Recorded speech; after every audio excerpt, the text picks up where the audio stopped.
नमस्कार फ्रेंड्स, ये हैं स्नेक प्लांट के बेबी प्लांट्स। आप इसे स्नेक प्लांट कहिए, सेंसिवेरिया कहिए या मदर इन लॉज ट्रंक कहिए, बात तो एक ही पौधे की है। हाँ, इसमें वैरायटी जरूर अलग अलग होती हैं। आज मैंने बहुत सारे अपने प्लांट्स को रीपॉट किया है, उनकी मिट्टी चेंज की है। ये आप जो सामने स्नेक प्लांट देख रहे हैं, एक तरफ इसका मदर प्लांट है और दूसरी तरफ जो आप गुच्छा देख रहे हैं, ये इसी का बेबी प्लांट है। क्योंकि स्नेक प्लांट रूट से इस तरह से नए जो पौधे हैं उनको ग्रो करता है। स्नेक प्लांट को जब हम गमले में लगाते हैं तो ये भरा भरा सा बहुत सुंदर लगता है। इसीलिए मैंने इसके जो बेबी प्लांट को, जो कि खुद से अब बड़ा पौधा बन चुका है, उसको सेपरेट नहीं किया। ये है सिल्वर क्वीन स्नेक प्लांट, जो बहुत ही सुंदर लगता है देखने में। ये साइड में जो दूसरा रखा है, इसके येलो कलर की आउटलाइन है और इसी के बराबर में एक और रखा है जो विदाउट आउटलाइन है।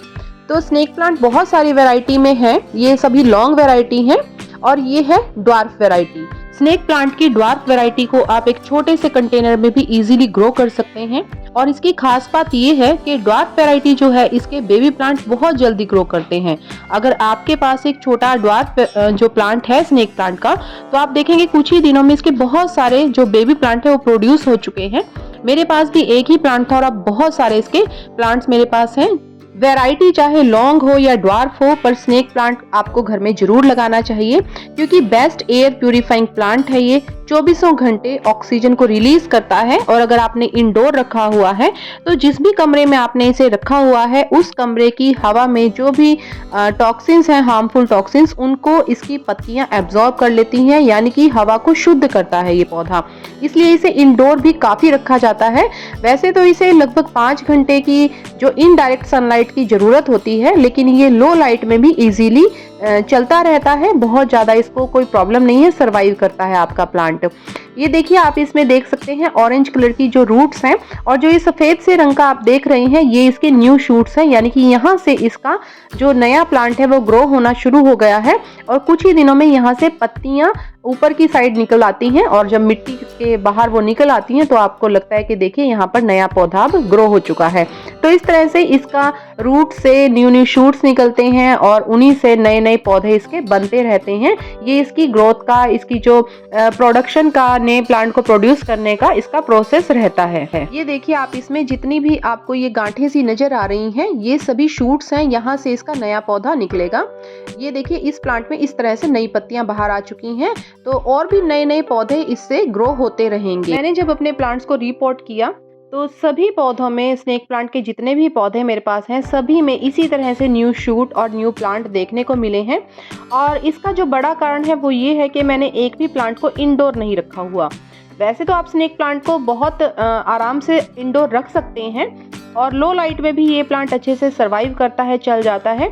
लेकिन जो इसके बेबी न्यू जो प्रोड्यूस होते हैं, उसके लिए इसको सनलाइट भी मिलना जरूरी है, जो कि इनडायरेक्ट सनलाइट की इसको रिक्वायरमेंट होती है। तो शायद यही वजह है कि मेरे सारे ही पौधे बाहर रखे हैं, एक भी पौधा मैंने इंडोर नहीं रखा, सभी आउटडोर हैं। इसीलिए सभी पौधों में बहुत अच्छी ग्रोथ है और बहुत ही ज़्यादा उनमें बेबी प्लांट प्रोड्यूस हो रहे हैं। ये है गोबर की खाद। तो मैंने अपने प्लांट्स में इस बार गोबर की खाद का ही फर्टिलाइज़र इस्तेमाल किया है। और जो स्नेक प्लांट है, इसके लिए जो मिट्टी का मिक्सचर बनाया है, उसमें मैंने ये रेत ऐड किया है, यानी कि जिसे आप नदी का रेत या बालू भी बोल सकते हैं। इसमें मैंने 50% ऐड की है अपने गार्डन की मिट्टी या खेत की मिट्टी आप कह सकते हैं। 30% उसमें मैंने रेत ऐड किया है और 20% डाला है गोबर का खाद। आप कोई भी ऑर्गेनिक फर्टिलाइज़र इस्तेमाल कर सकते हैं, क्योंकि पौधों को पोषण के लिए फर्टिलाइज़र की ज़रूरत होती है। इसमें आप वर्मी कंपोस्ट या अपने किचन वेस्ट से बना हुआ ऑर्गेनिक फर्टिलाइज़र भी इस्तेमाल कर सकते हैं। किचन वेस्ट से कैसे फर्टिलाइज़र बनाते हैं, इसकी भी मैंने वीडियो बना रखी है, उसका लिंक मैं आपको डिस्क्रिप्शन में दे दूँगी, आप ज़रूर देखिए। क्योंकि हमारे किचन से वेस्ट में जो भी छिलके या फलों की सब्जियों के छिलके निकलते हैं, उनसे हम अपने पौधों को न्यूट्रिशन दे सकते हैं। इस तरह से इसमें मैंने मिट्टी का मिक्सचर डाल के अपने प्लांट को लगाया है। इस वाले स्नेक प्लांट की रूट्स के साथ काफ़ी सारे नए नए प्लांट ग्रो हो चुके थे, बहुत अच्छे से वो हेल्दी प्लांट बने हुए हैं। तो उनमें से मैंने एक प्लांट को सेपरेट कर लिया है, क्योंकि इसमें और भी कई सारे शूट निकले हुए थे, जो कुछ ही दिनों बाद ऊपर आ जाएंगे मिट्टी में से। क्योंकि गमला भरा भरा सा अच्छा लगता है, इसलिए मैंने बहुत ज़्यादा प्लांट इसमें से नहीं निकाले हैं। और जब आप अपने पौधे को रीपॉट कर दें तो उसके बाद उसमें पानी देकर उसके कुछ दिनों के लिए छाया में रखिए। वैसे भी स्नेक प्लांट को डायरेक्ट सनलाइट में ना रखें, क्योंकि फिर इसकी पत्तियां जलने लगती हैं या भूरे या पीले रंग की हो जाती हैं, क्रैक जैसी हो जाती हैं। और स्नेक प्लांट को आप रूट से तो डिवाइड करके नया प्लांट बना ही लेते हैं। ये देखिए मैंने पत्ते से भी इसको ग्रो किया था और मैंने पहले भी एक वीडियो बना रखी है जिसमें मैंने पूरा डिटेल से इसको दिखा रखा है। ये देखिए मैंने एक पत्ते की कटिंग इस गमले में लगा दी थी मिट्टी में, और आप देख सकते हैं कि ये पत्ता वैसा ही है, इसमें जड़ें बनी हुई हैं अच्छे से, और इसके साइड में एक छोटा सा बेबी प्लांट इसका ग्रो हो चुका है, और पीछे की साइड भी कुछ छोटे छोटे ग्रो हो चुके हैं बेबी प्लांट इसके, जो पत्ते से ही बने हैं। तो इस तरह से आप एक पत्ते से भी स्नेक प्लांट को ग्रो कर सकते हैं। आपके पास अगर पौधा नहीं है तो आप इसकी एक पत्ती ले लीजिए और उसे भी सिंपली मिट्टी में ग्रो कर लीजिए। उससे भी कुछ टाइम तो लगता है, देखिए महीने 2 महीने का टाइम लग जाता है, लेकिन आपका प्लांट जो नया पौधा है वो आपको जरूर मिलेगा।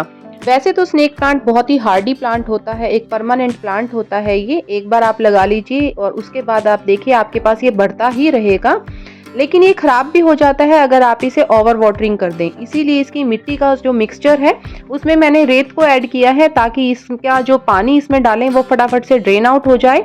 और उसके लिए आपने गमले का जो ड्रेनेज होल है उसे भी टाइम टू टाइम चेक करते रहना है कि कहीं इसकी जड़ों में पानी रुकने ना पाए। ज़्यादा पानी इसे बिल्कुल मत दीजिए। जब आपको लगे कि मिट्टी सूख चुकी है तभी आप इसे पानी दीजिए। और अगर आपने अपने प्लांट को इंडोर रखा हुआ है तो आप उसे वीकली एक बार पानी दीजिए, सप्ताह में एक बार ही पानी काफ़ी है। अगर उसकी मिट्टी सूख चुकी है तो अलग बात है कि मिट्टी सूख चुकी है, आपको पानी देना चाहिए, लेकिन अगर पानी उसमें पहले से ही मिट्टी गीली है तो आपने पानी बिल्कुल नहीं देना, नहीं तो आपका पौधा फिर खराब हो जाएगा। स्नेक प्लांट बहुत ही हार्डी प्लांट तो होता ही है, बेस्ट एयर प्यूरिफाइंग प्लांट भी है, और वास्तु के हिसाब से भी इसे प्रॉस्पेरिटी और गुड एनर्जी का सोर्स माना गया है। ऐसा कहा जाता है कि ये हमारे लिए गुड लक लाता है। अभी देखिए हम स्नेक प्लांट को रीपॉट कर रहे हैं और साथ में तुलसी जी लगी हुई थी जो पहले सूख गई थी, और अब आप देख सकते हैं इन पर भी हरी पत्तियां आ गई हैं। और इस एक ही गमले में क्या क्या है, इस गमले में स्नेक प्लांट लगा हुआ है, उसी में तुलसी जी हैं जो हरी हो चुकी हैं, और एक साइड में ये देखिए कितने सारे इसके बेबी प्लांट हैं, ये छोटे छोटे बेबी प्लांट निकले हुए हैं। और अभी जो आपने देखा कि रूट्स में से किस तरह से शूट्स निकले हुए थे, वहीं पर अब पूरा का पूरा लीफ आप देख सकते हैं, पत्ता ग्रो हो चुका है। और जब ये गमले में मिट्टी से ऊपर आता है तो इस तरह से नजर आता है। तो आप देख सकते हैं कितनी सारी चीजें इसमें दिख रही हैं, छोटे छोटे प्लांट इसके, जिनको हम सेपरेट करके अलग से नए गमले में लगा सकते हैं। नए बेबी प्लांट को आप जब भी गमले में लगाएं तो आपने उसमें हमेशा वेल ड्रेन मिट्टी का ही चुनाव करना है, और आप अपने प्लांट को पानी तभी दीजिए जब उसको ज़रूरत हो, यानी कि जब मिट्टी सूखी हो, और उसे इनडायरेक्ट सनलाइट में रखिए। अगर आप उसे अंदर रखना चाहते हैं, इंडोर रखना चाहते हैं, आप अपने घर के बेडरूम में, बाथरूम में कहीं भी रख सकते हैं, तो भी उसे ऐसी जगह रखिए जहां उसे थोड़ी रोशनी मिलती रहे। तो इन सब बातों का अगर आप ध्यान रखेंगे आपका प्लांट बहुत अच्छे से बढ़ेगा, बहुत ही हेल्दी रहेगा। आज की ये वीडियो आपको कैसी लगी मुझे कमेंट्स में जरूर बताइए। अगर वीडियो पसंद आई है तो इसे लाइक कीजिए, अपने फ्रेंड्स के साथ शेयर कीजिए। अगर चैनल को सब्सक्राइब नहीं किया है तो प्लीज चैनल को सब्सक्राइब कर लीजिए। Thank you so much.